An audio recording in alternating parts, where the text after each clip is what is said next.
How are the heat capacity at constant pressure and the heat capacity at constant volume related? If I input energy as heat to a system at constant pressure, the volume will change, and so work will be done. Therefore, not all of the energy input as heat will be available to increase the temperature of the system. Some of that energy will be lost as work. Since the heat capacity is equal to the amount of energy input as heat as a function of the amount that the temperature changes, we see that we will have a lower temperature change if some of that energy is used to do work. And as this temperature change decreases, the heat capacity is therefore larger.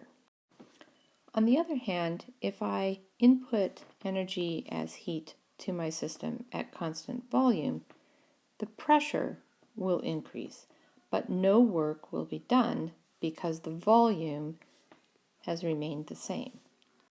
Therefore, all of the energy input as heat is available to affect an increase in the temperature. So in this case, we will have a larger increase in temperature for a given amount of heat input. And so we can see that this leads to constant volume heat capacity, which is less than the constant pressure heat capacity. Let's see if we can develop an expression for the difference between the constant pressure heat capacity and the constant volume heat capacity.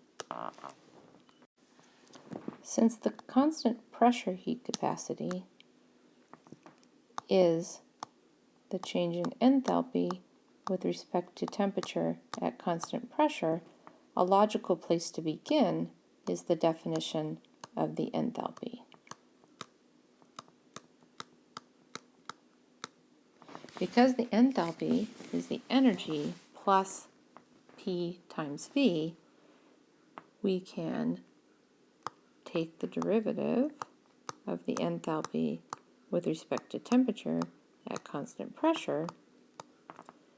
That will equal the derivative of the energy with respect to temperature at constant pressure plus pressure, which is constant, times the derivative of the volume with respect to temperature at constant pressure.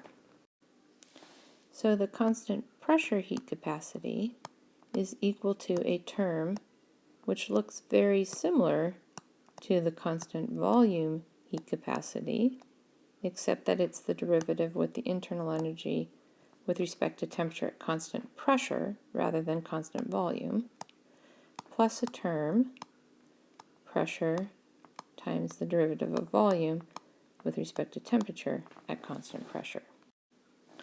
We can find an expression for the derivative of internal energy with respect to temperature at constant pressure by remembering that in general the internal energy is a function of temperature and volume. Therefore, the total differential of the internal energy can be written as the derivative of the internal energy with respect to temperature at constant volume times a change in temperature plus the derivative of the internal energy with respect to volume at constant temperature times a change in volume.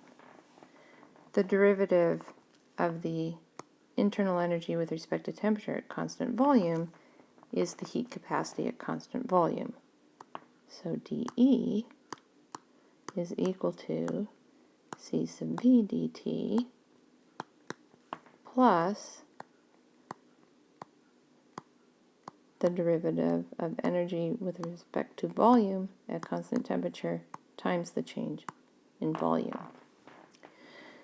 So the derivative of energy with respect to temperature at constant pressure can be found by treating dt as an algebraic quantity and dividing both sides through by dt, resulting in the derivative of energy with respect to temperature at constant pressure equals the heat capacity at constant volume dt d with respect to temperature at constant pressure plus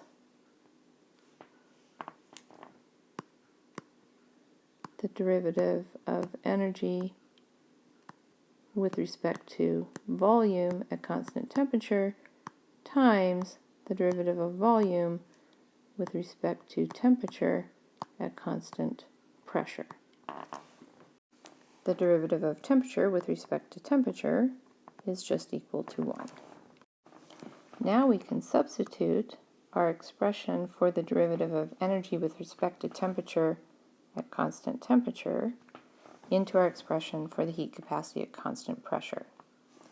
This leads to the heat capacity at constant pressure is equal to the heat capacity at constant volume plus partial of energy with respect to volume at constant temperature times the derivative of volume with respect to temperature at constant pressure plus pressure times the derivative of volume with respect to temperature at constant pressure. It would be useful at this point to have an expression for the derivative of energy with respect to volume at constant temperature in terms of measurable quantities, pressure, volume, and temperature. We can arrive at this expression by remembering that the total differential of internal energy is equal to T ds minus P dV. So the derivative of energy with respect to volume at constant temperature is equal to the temperature times the derivative of the entropy with respect to volume at constant temperature minus the pressure times the derivative of the volume with respect to volume at constant temperature.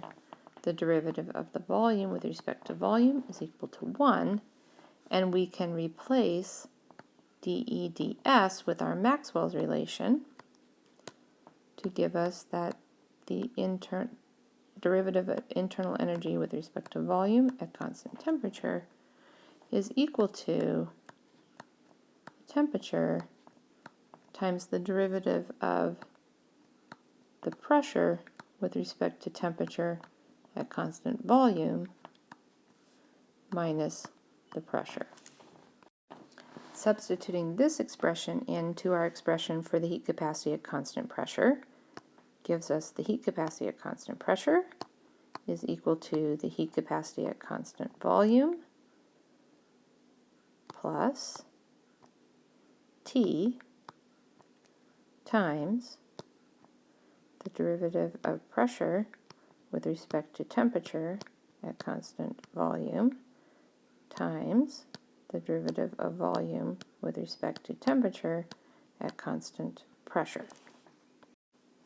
So the difference between the constant pressure heat capacity and the constant volume heat capacity is equal to the temperature times how fast the pressure changes when I change the temperature at constant volume for my system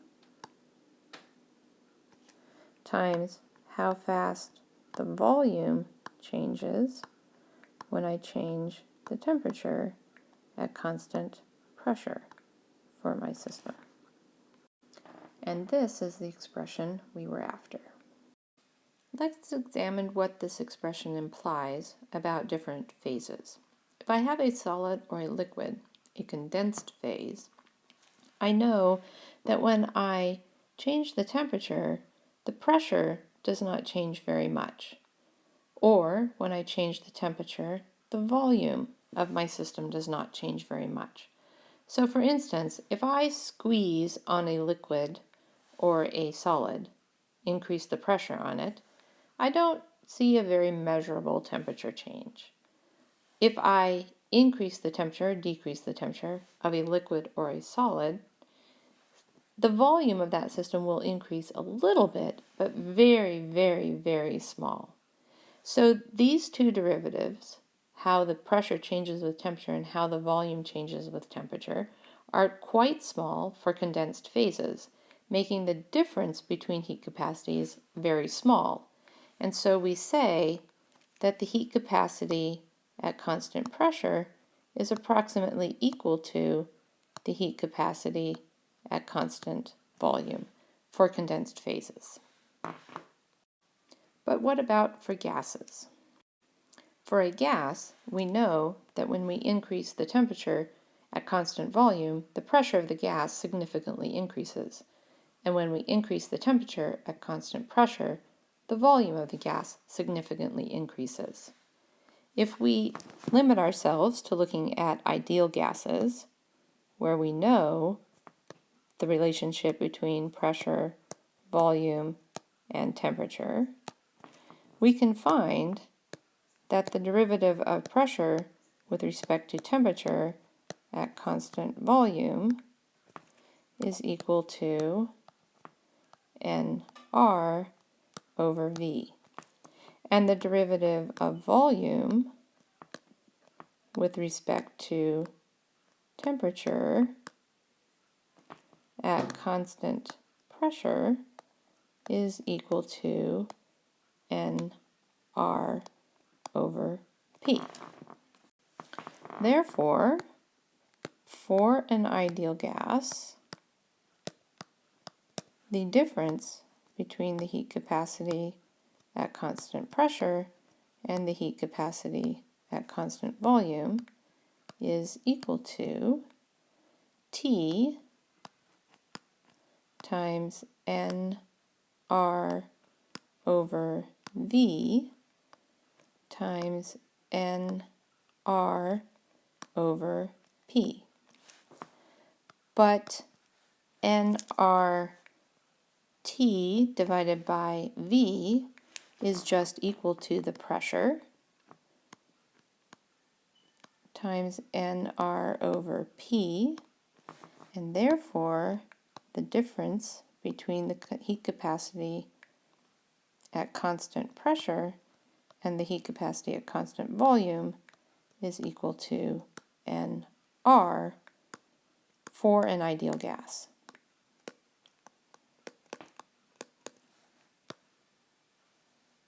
And thus, there is a significant difference between the heat capacity at constant pressure and constant volume in general for gases.